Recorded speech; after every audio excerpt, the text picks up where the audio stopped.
We're coming through exactly at 10 o'clock, and we definitely have one we'll be waiting for. One Chengetai Stole.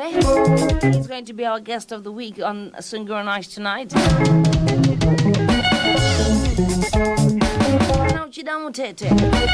Those that don't know him. Was he out in Nubu? I was waiting for you to say that. It sounds better when you say it. Nubu. Nubu. All right, say the whole name. Chengetai Stole.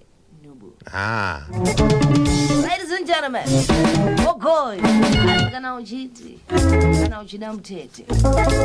just 2 minutes before 10, we kickstart.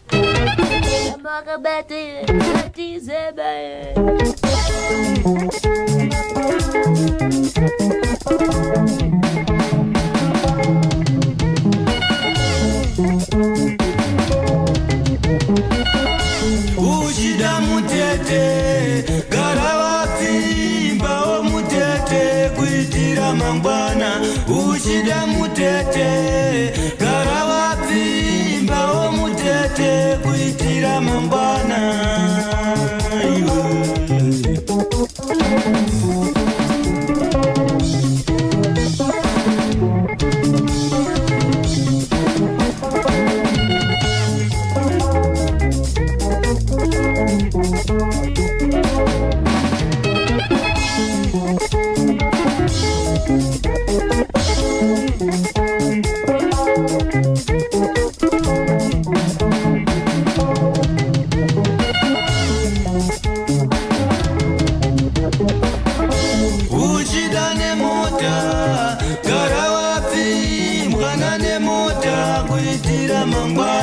Uchida mukofu garawapimba o mukofu kuitira mangwana. Uchida mukofu garawapimba o mukofu kuitira hondo erudo.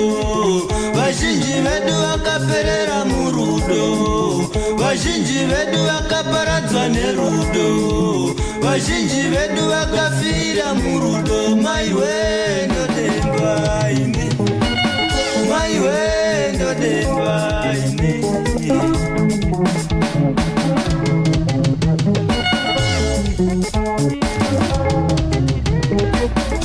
Uchida nemota garawapi mwana nemota kuitira mangwana. Uchida mukofu garawapi mbao mukofu kuitira mangwana. Uchida mukofu garawapi mbao mukofu kuitira hondo erudo.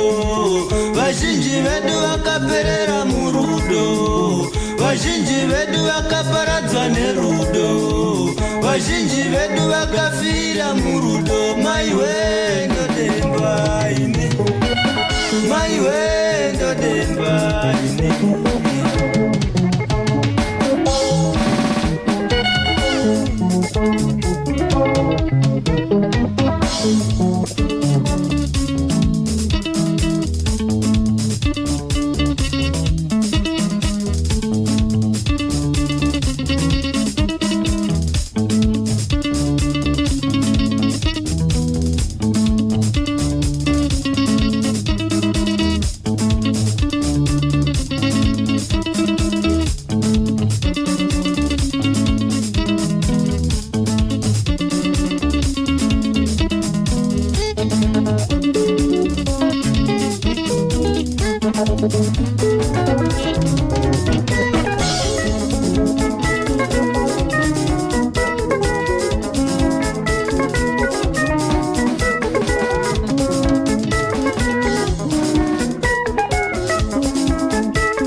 Yes indeed, tasvika kapachikamu chatinoti guest wedu of the week pano pa Sungura Nights pano pa Diamond FM.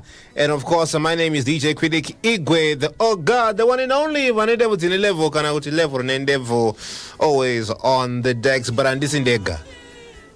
My name's yours truly, Speedo, the sassy baby, Kate's English, I guess you're crazy, Mkazumun, and Didi Bobagan Kini, alongside the one and only DJ Critic Igwe. Saka nasimanje guest wedu anaitwa Chengeta Stole Nubu, wanafamba ni Extra Masende ke band. Ziliseko chimdara? Ya, ndireti mdara makamira se. Aiwa, isusu turukuita kudhukirwa, isusu techingonakirwa edu tichingoita turukuita waizia. Ya, dizozo. Aliseko maworks? Na maworks ya right, tiri Anditika. Right. Ya. Chekutanga tingada kuziva kuti munobva kupi? Ya, chikomana Chengeta chinobva panova ipo pamasingo pamweneza panonzi parutenga. Apo panopisa apo? Ya, ndikoko. Aha. Saka mkuma Chengeta tingada kuziva kuti type yesungura yamunorowa inonzi chii sekuona kwenyu.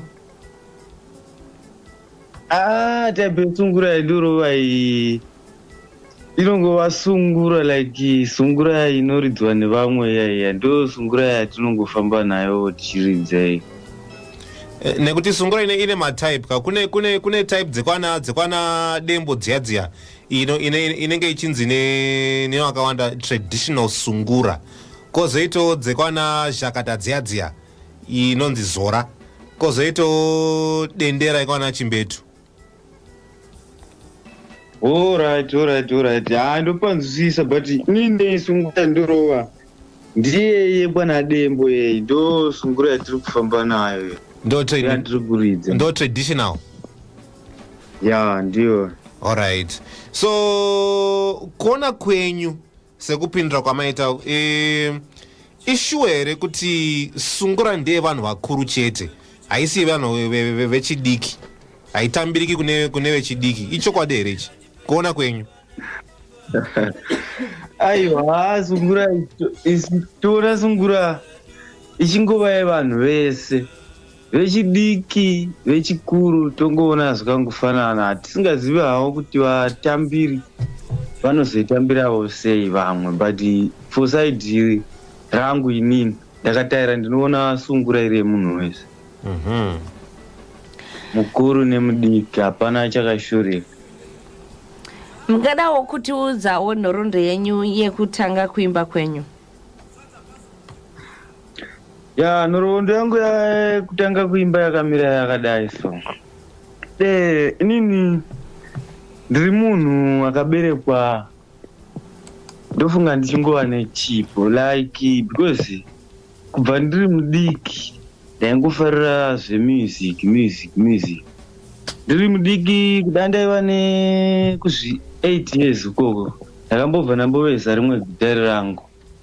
Ndakaita rekuveza ndikagadzirawo magadziro andakaita, ndikabva ndamboriridza ndikaridza ndikasvika patime yekuti ndakanzi aiwa zvinhu zvauri kuita izvi hazvisi right, ndikabva ndambomirira ipapo.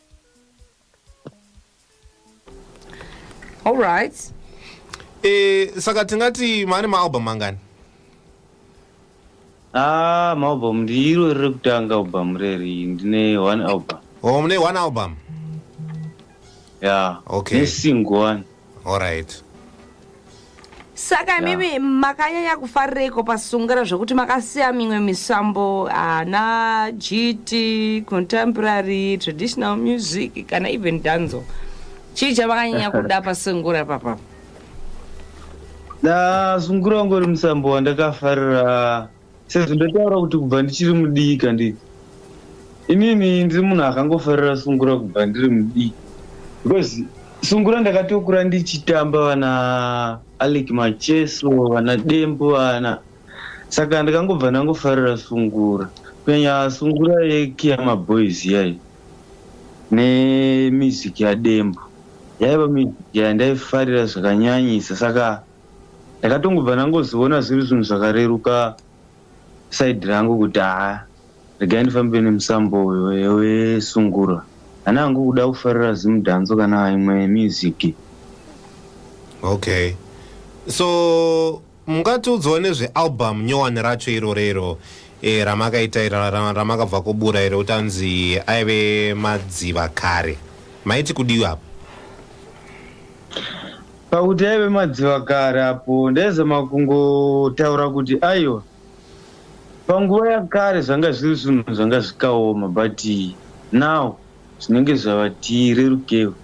For side rangu ndaingotaura for side rangu kuti kudhara zvainge zvakaoma, but now ndava panguva yekuti ndavakuridza, ndavajoina musambo wesungura, ndavakuridza because patime yandaizvida zvinhu izvi zvainditiremewo kuti ndizviita.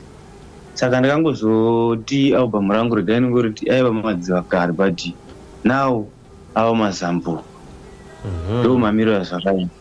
Okay. Inini hangu ndasiyanawo nacritic ndaida kunzwawo iyi yekuti hanzi uchida mutete, maiti kudii pasong iyi? Pasong iyo uchida mutete iyo, song iyo isong inongododudza manyorero andakaita apo. Ndakangoona kuti regai ndironge yakamira yakadero, because ndiri kuona kuti vanhu vakawanda vari kuwana vakadzi, vamwe vakadzi vachiwanikwawo nevarume vanenge vasina chinhu, vobva vangozoparadzana kumberi. Saka apo ndaingozama hangu kurondedzera kuti saka kana ndiri murume ndichida mukadzi, because handiti munoona kuti vakadzi variko vakasiyana, kune masilenda kune majaindi. Saka apo kuvarume ndaingozamangoonesavo kuti timu kana uchida munhu maybe unoda musilenda kana unoda mujaindi, gara warongedza time ichiripo, because mangwana muri kuzosiyana nenyaya yekuti unenge wava kuona maybe zvimadhafudhafu izvi kana kuti unenge wava kuda musilenda. Saka ndo pandaizama kungoonesawo kuvakadzi, ndaizama kungodzidzisavo kuti kana wada munhu mude nezvaari, because mangwana ukazomudira kuti munhu yava nemota kana kuti, ndo point yandaingozama kungoonesawo iyo kuti ndo mamiro azvakaita. Saka point iri pakuti ida munhu sezvaari, zvawamona ari izvozvo izvi mude nezvaainazvo. Ndo mafambiro ainoita song. Alright. Ko mukambo kekuti sando kuvarume maiti kudii zvakare? Sando kuvarume iyo apo ndaingozama kududza futi kuti varume isusu handiti nyaya inotika ndei kuti varume tinoshingirira mumereji. Kana mukanyatsokuzvitarisisa mukava kuchinzi murume atiza mukadzi iyo song iyo ndakadoimba nezvinhu zvandakambosangana nazvo, because zviripo zvandakambosangana nazvo. Saka song iyo ndakanyorera side rangu, because pane zvakamboitikavo mukati melife mangu. Saka apo ndakangozobva ndati song iyi regai fambe yakadai, because zvinhu zvandakambosangana nazvo mulife mangu. Saka ndo zvairi song DJ. Ini ndazosiyana nacritic zvangu, inini hangu inini ndagara nenditori opposite, because varume zveshuwaka varume, kune varume vari kuona moto mudzimba umu.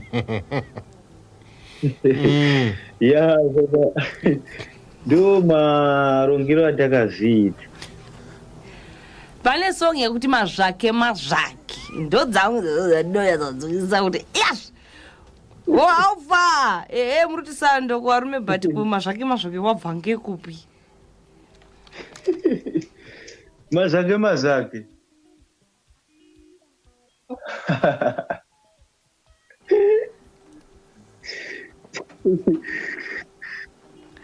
uvinyi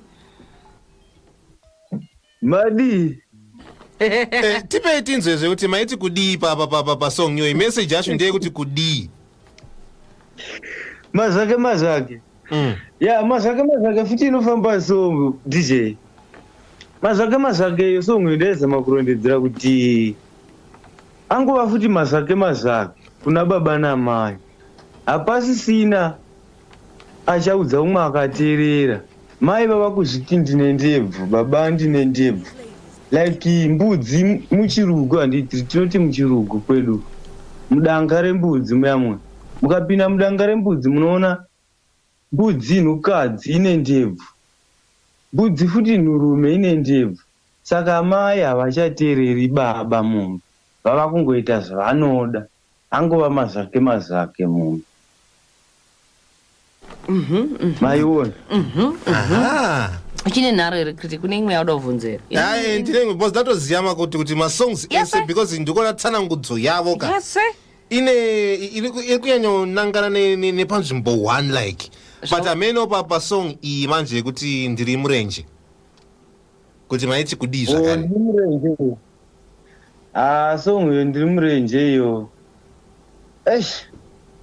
ya iyo inoti netseu because iyo ndairova life yemunhu wese pasong ndiri murenje zvinhu zvandaingoona mukurarama chapu nongoti ndakainyorera munhu wese song iyo ndikadoimbira munhu wese because chapu iyo yakamirira hayo side rayo because ndofunga pari pandakambonoimbapo ndikati muvengi hama nditi muvengi hafari munhu wehama achiita chinhu chakanaka munoona izvezvi tinogona kuti tiri kuronga chinhu 1 tiri is a team kana kuti tiri is a family but tichironga ipapo unogona kukwanisa kuzova umwe ava kutaura kuti munhu uyu akamira so zvakamira so ava kutaura nekusaidi saka apo ndaingozama kududzira kuti tiri kutsva chapu yesong iyoyo yanga isina miro yakadero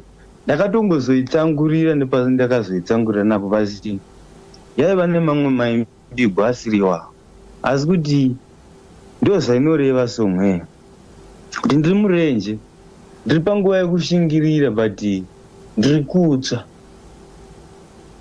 maona muvengi hama ndofunga kana nemwe munotozivawo kuti muvengi for sure muvengi hama chaiyo unokwanisa kukumbira kana sauti chaiyo but wakumbira sauti mataurirwa zvinozoitiwa manje anenge asiri right munoona saka ndo mafambiro adzinoita song idzi saka tingati mune title track here kana kuti ndeipi song yamungati ndo song inoenderana nealbum renyu iri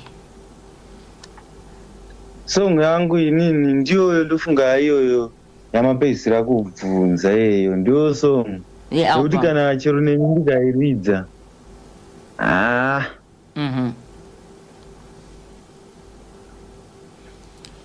nekuti hapana song yamakazoita title track yesong iyoyo but sekutaura kwamaita henyu tositongoti ndizvozvo saka ndekapi manje pamasongs ese wawa wakaronyanyodiwa nevanhu song yangu inonyanya kudiwa nevanhu handidi kureva nhema song yangu inonyanya kudiwa nevanhu ndiyoyo iyo uchida mutete yamava muchimborova iyo pakutanga iyo ndiyo yavari kutamba because chero pandakaibura ndikambokanda chidiki chacho handiyo song yavaingotsvaka vanhu vakawanda saka ndoona song iyo ndo song inonyanya kudiwa nevanhu nokuti inonyanyofokasa nezvephysics iphysics mutete mudhapfu chichi sandizve ndizvo saka tingatarisira here kuti pane vanhu vamakabatsirana navo kuimba pane mafeatures here kana kuti hapana vandakafeature navo paalbum rino here aiwa paalbum iro ndangoshanda ndiri wana hapana munhu wandakafeature naye so kana kuti akaprodusa album renyu iro riri ndiani akaprodusa album iro anoi Pesi Mudzingwa sadza basi anobva pachive apo sadza chii project yangu anoizadza bhazi studio yacho inoizadza bhazi oh zadza bhazi aiwa ende pane pandareso pane pandakaficha naye imwe songo yamamboridzapo inonzi John apo ndi munhu ndakaimba naye pasongo yeyo. Okay, saka masongs mangani paalbum iri? Masongs paalbum iri 4 but pane single iyo yandakaita nazadza bhazi ye. Isiri pasingle, isiri apa paalbum iri? Yakadotanga kubuda ndisandabudisa album rangu. Alright. Asi manje nini manje nditori neinterest manje mndani. Pamakapa band renyu zita rekuti Extra Masendeke Music. Mndara. Makazofunga sei zvakambobvepi? Ndakafunga kare chidhumo namasendeke. Kozi masendeke tibeitizwe.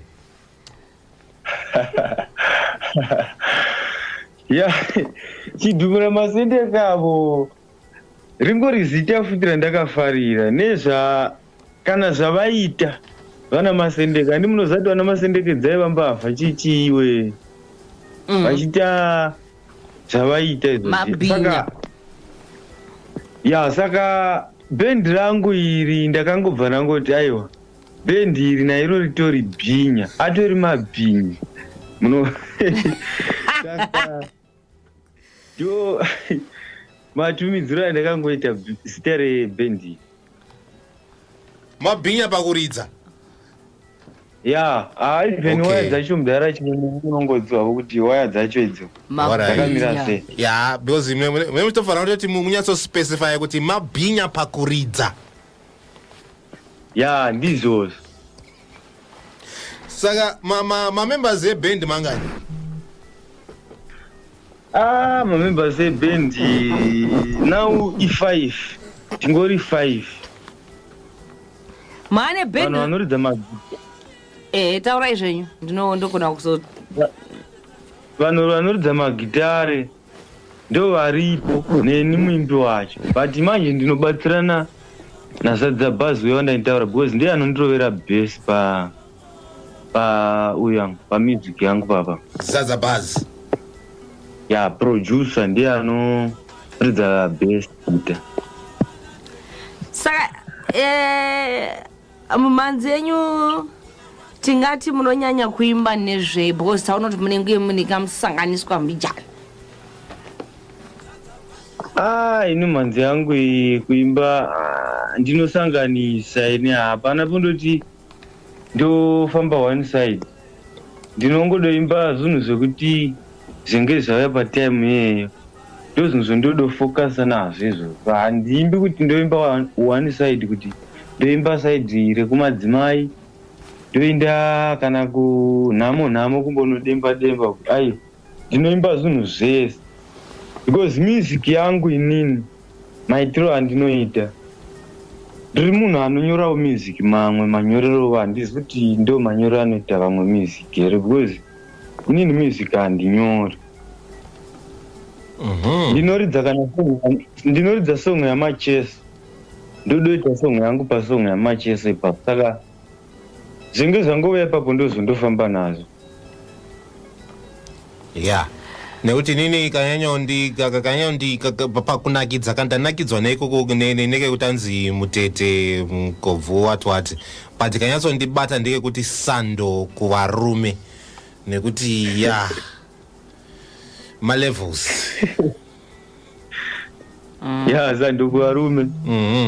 So tingati success kana kuti kubudirira kwesong kana kuti kubudirira kwealbum muri kuzviona sei kubva papo parakabuda album iri? Kubudirira kwealbum rangu inini handina maplatform akawanda even kunana Instagram chichi handina hanguindako kwese ukoko saka kosei ndangobva nangoita kosei sei musina zvimwe handisati ndazviita semunhu achangotanga ndikangofarira hangu YouTube ndiyo yandakangofarira ndikangoita songo dzangu ndikangobva ndangokanda paYouTube. Okay. asi ndiri kuona kuti vanhu vari kuvhura vakawanda zviri kuita because chero indasina tarisino nazvo kuti zvichafamba zvikadero but tiri kuonawo kuti zviri kuitawo nepari nani so kune mufaro wakawanda because ini ndakangoita songo dzangu ndikabva ndaisa pandakaisa ipapo ndikatozoona nemudj wematova kundibata ndo pandakatoona kuti ayoka zvinhu izvi zvine kwazviri kuenda nai patori nenzira inoenda kwazvakanaka saka ndakangobva ndangofara kuti aiwa zvinhu zvangu Mwari vakavhura nzira zvine kwazviri kuenda. Toyauchudza vateereri wedu pano paginimkindira wasu tinachengeta Stole aka Nubu ndo atinaye pano paginimkindira wasu tinge tichizwa nhoroondo yake yekuimba tibva tazwa kuti album nyumbi iri haufa and tuchienderera mberi nechirongwa chedu ndeide kubvunza kuti kuona kwenyu vaimi vesungura vanofanira kubura maalbum kangani pagore kana kuti papera nguva yakareba sei toti mabura apa paizvozvi muzobura next album racho unofanira kunga riri rini zvine kusungura zvine kuti time yakadai here kana kuti hazvina ndava kusungura uku ndingangodoti sungura chete panonetsa because asi ini kusaidi rangu handizivo zvinenge zvine vamwe vaimbiwo mupfungwa dzavo asi kuti inini mafambiro angu handi ndakatoita album ireri next year ndiri kuita futi rimwe album saka ndo mafambiro andiri kuita handikwanisi kubudisa hangu maalbum 2 nelevel randiri nawo asi kana kuri kuzotiwo pamwewo hamenowo zvinozochinja mukufamba kwetime zvinozoita nepamwe because vana dembo ndorangarira pane maalbum mamwe andikamboinzi dembo akabudisa inongova vonoroona aibudisa 2 album pagore saka ine zvandiri ndinokwanisa ngobudisa album 1 pagore. Pane song yamakaita inonzi Joza iri kunaka. Mamanyanyonakirwa nei mudare? Eyo. Woyo. Joza iyo handinowa kuti song inobata pakawanda. Inobata zvikawandisa because paripo painoimba futi ichitisunga ngoro muzondiona. Song iyo tine vakomana vakawanda vari kuno kana vana vatete vakawanda vari kuno vasingachadi kudzoka kunyika yavakaberekebwa kumba ukoko. Inogwadza song iyo mudhara because inoramba zvakaipa kune vari kuno kujoni kuti varume aiwa munofanira kupota muchimbosvikawo kupi kumba. Saka iye manje paunomuti kumba iye anobva ati ine kumba handikwanisi kuenda anondida vatova kuti joni vatova kuti kumba kunouya kuno munoona. Saka ni makazowa ndakati tsika dzedu dzakasara pabhodha parakangoyambuka bhodha tikabva tadochinja mweya zvese life munhu achaendi kumba. Saka apo baba ndo vanenge vachizama kuti mwanangu chimbodzokawo kumba. Ini ndoti baba kana muchindida sungai ngoro nemadhongi muzondiona kuno. Maona. Yeah. Right. Mamiriro mukozoti ngoda kunga tinge tiine kuti usiku hwese chaiwo tinge tichibhuya tinyatsaudzwa gwinyiso charo wemene charo. Ngoza nyaya dzacho dziri kunakisa. Babere. Ino gwendo wegweru bagurwa negagwe. Tichipendera chirongwa chino ichi vanoda kukubata vanokubata isei? vanoda ndibata handiri free kubatika. Ndofunga namba dzangu dzinoti 0742992294 ndo namba dzangu dzodzo. Ndobatika ipapo usiku hwese masikati ese Nangoti kusvikira ndafa ndichingobatika panamba idzodzo kana sati ndachinja ndikauya kuziva. Makaroora here imwimwe. Dzokorai futi inhamba idzi ende inhamba dzekupi idzi? Namba idzi ndedzekuno kuSouth Africa. Alright, dzokorai futi. Dzinoti 072. Sorry. Dzinoti 074299294. But password yeukoko kuZimbabwe ndofunga ndiyo inoti *27. Wozotanga unyora namba ipapo. Code. Code yacho ndiyo +27. Ndiyo code yacho. Dzokoreke kupedzisira. +27742992294. Yeah. Kwaine umweni makaroora here. Inini ndiri baba vane mhuri. So zvakamira zvakadai. Mudzimai ndinaye nditori naye kuno. Nevana 2. One ari kuZimu ukoko. One mudoko ndiye ari kuno. Aiwa tati vagare vachiziva kuti kana makufona muri kufonera murume wemunhu. Muri kufonera baba. Yeah. Saka kahwani mudhara imimi masipaka tinotenda nekusangana kwamaita nesu pamwepo nevateereri vedu pano. Zvinotendewa DJ chaizvo. Handitika. Tinotenda nemaoko maviri. Tinongoti murambe makadaro. Handitika.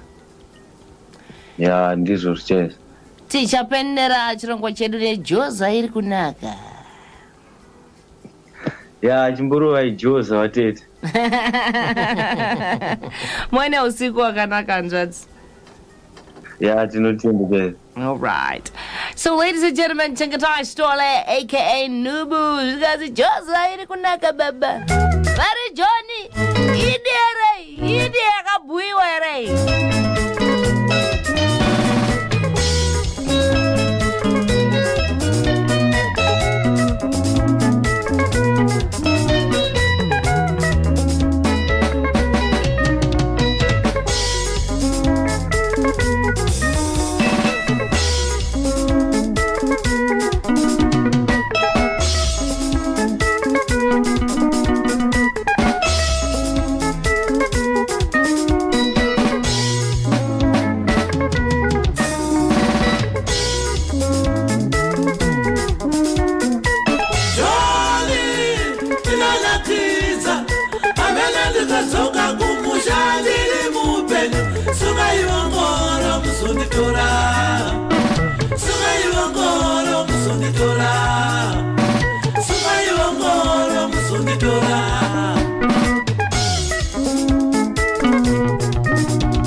yatipedzera vana vekumba kwedu chokwadi.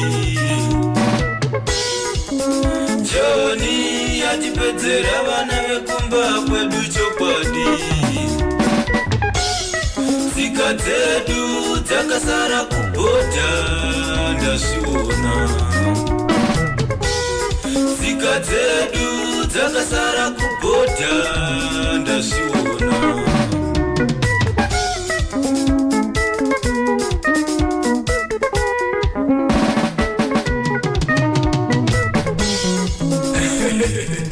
Zadza bhazi mwana chivi mwana tidla makono mwana mhazo. Sadza bhazi kuti pa.